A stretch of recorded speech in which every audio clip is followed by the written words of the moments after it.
Welcome. I am Joan, your freaky philosopher, and you are my absolute reason for being here. Today we will be exploring the 6 parts that form the foundation of what I have come to call sacred physics. The closest relativity for you to understand what it is I teach is quantum string theory or quantum entanglement or quantum mechanics, whichever way you want to float that boat. But at the end of the day, what I teach here within these 6 parts that form the foundation of sacred physics is in fact the practical application of the benefits achieved in understanding the interconnection between parts, as well as knowing and feeling and creatively exploring how the relationship is formed between these parts and how you, the individual, can at the end of the day practically benefit from what is taught through the application of sacred physics. Because it's a very new concept and we all need a baseline from which we can function, I have chosen my good old friend Sales to use that as the foundation from which to explore and teach the art of sacred physics. It is indeed that practical, it is that effective that you can immediately from tomorrow start applying the practical lessons taught through these 6 parts. Hang in there, it's not going to be boring. In total, it's about 24 pages, but each individual part sets the foundation for you, the individual, to take the knowledge extracted from those parts and apply it to your everyday life. It is not the type of knowledge that you read today and it's gone tomorrow. It is the type of knowledge that you have with you in your back pocket within every situation, every day, and every environment. It is incredibly helpful for you, the individual, to understand better how you operate within and how you then relate with the world outside of you. And then essentially, how to make sure that the relationship built and formed between these parts is one of benefit, one of coordination and cooperation with everything that goes on around you and within you. This is the harmonizing effect of sacred physics.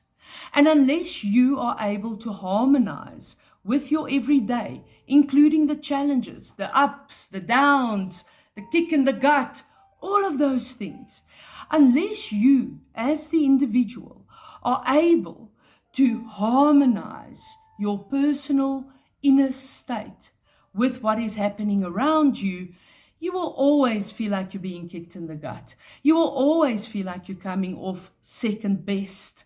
And you will always feel pretty much like what they have been telling us for the last couple of years, that you are a loser, you are unable to wipe your own arse, and at the end of the day, you need huge governing systems just to make sure that your 2 brain cells can clap hands today. This is not absolute reason. This is not the point of sacred physics. The point of sacred physics is for you to understand that you are immensely powerful. You know it, you feel it. That inner subtle voice within you tells you all the time, you are missing something about who you are. It is a technology as explained by Tesla, and you will see I bring Tesla into the conversation just to make sure that everything has a solid foundation from which we can further explore. But Tesla was and is still a prime example of an individual who understood that life is not a Newtonian principle whereby everything that you gain as an individual is done or achieved by force and control. Tesla understood force and control seems like child's play when you begin to understand that you are in coordination and cooperation with the environment around you. You are not the only entity in this relationship. The environment is also an entity. It responds to you, and we can all feel that. We all know that when you walk into a meeting and you feel a vibe, you say, there's pretty much an atmosphere here, and it's not an atmosphere we like. What is that? What is that subtle feeling that automatically makes every single individual who walks into a room with dodgy atmosphere? What is it that makes us all feel the same, even though none of us are really equipped to explain it and put it into words? That very element that forms in the space between parts is what we call the atmosphere. And it is that atmosphere and understanding that unified field between all parts that we teach here at Absolute Reason. I've been using these techniques for more than a decade. And it was about 2 years ago that I realized, with a pretty big shock, that my entire life requires a pivot. And that pivot means that I'm sitting here today teaching the things that have guided me to be good and well, no matter what situation. And it is those things, the laws that form the relationship between parts within the unified field of space, that I teach here at Absolute Reason. I didn't pull this knowledge out of my arse.